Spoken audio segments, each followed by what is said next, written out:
Welcome to the show. Thank you. Thank you for having me. I'm so excited to have you here because I remember the first time I heard your name was in a rap song. I remember rappers would rap about being laced up by Dapper Dan. You know, people would talk about these threads from Dapper Dan, styled by Dapper Dan. It was an idea and it was a myth. And now when people see you today, they go, the suits, they see you dressing people at the Met Gala, they think, oh yeah, this man's a fashion designer, but you didn't start in the most normal place. You started making something out of nothing as a hustler. Yes, exactly. I started with nothing. I was like, you would probably say, you was born in crime. I was born in crime. Wow, right. Yeah, and so I had to adjust to life. So I used the tools that was available to me. When I wanted to open up a store, nobody would sell to me. So I said, you know what? I'm gonna figure out how to do this myself. I'm gonna learn how to make fabric and do everything that the big boys do and do it better than they do it. You really did something that I don't think anybody thinks is possible. I don't think anyone has achieved in the same way that you've done it. For those who don't know, you know those like very fancy Fendi, you know, outfits that you see? You know all these designer clothes where you see like all the labels everywhere on it, like Louis Vuitton, Louis Vuitton, Louis Vuitton, Louis Vuitton, or Fendi, Fendi, Fendi, Fendi, Fendi, Fendi. That was him. So a lot of people don't know this about Dapper Dan, but you came along and you created like a street version of what these high-end brands were creating. You made your own version of Gucci, your own version of Fendi, your own version of all of these brands, which became bigger than the brands for many black people. Yeah, you know what I did? What they call me is the father of logomania. I looked at the brand, I looked at the brand, I say, wow, everybody's excited about the logo. But Gucci is not making jackets. Fendi is not making jackets. None of these guys are making jackets and outfits. I say, wow. Well, if they're excited with the bag, imagine if I can make them look like the luggage.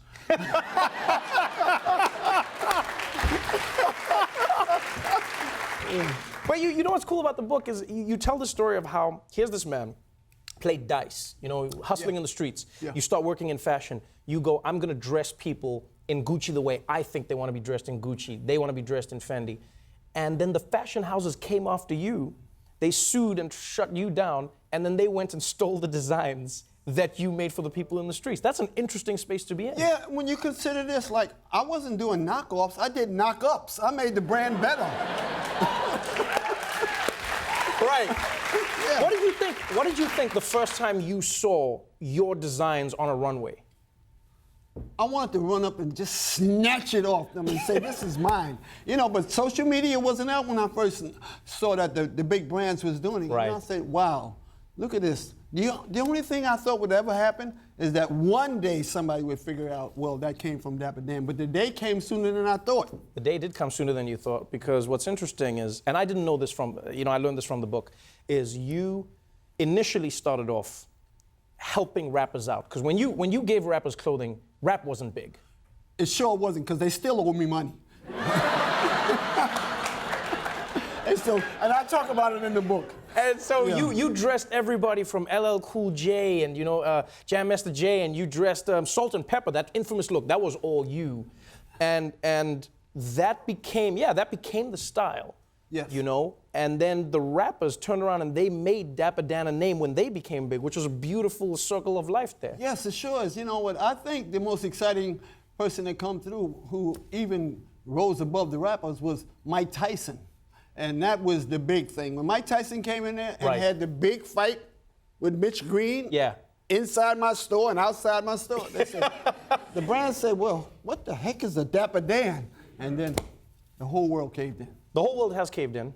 Mm-hmm. You have now gotten to a place where you're no longer seen as an outsider, but rather a trendsetter. Yes. You work with these fashion houses. They've teamed up with you. For instance, you work with Gucci now, where they've said, Dapper Dan, we want to create with you.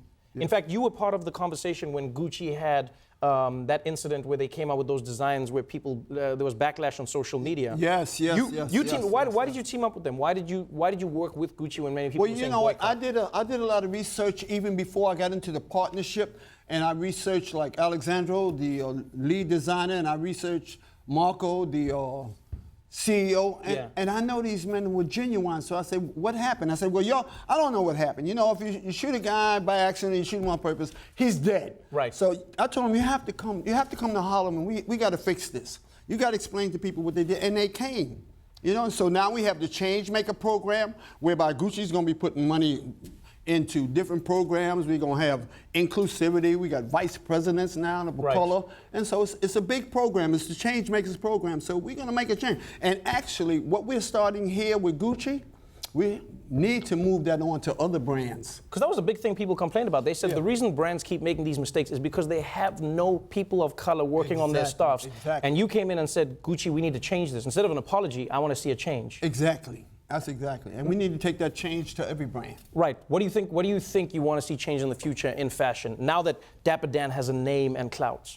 What I really would like to see is that, you know, culture is what moves fashion. And, you know, this hip-hop culture went global. Right. So if the culture can go global, why can't the representatives of the culture go global as well?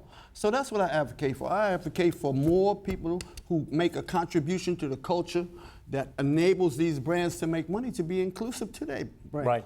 Make that money, man.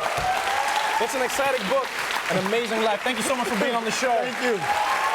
Dapper Dan, Made in Harlem is available now. Dapper Dan, everybody.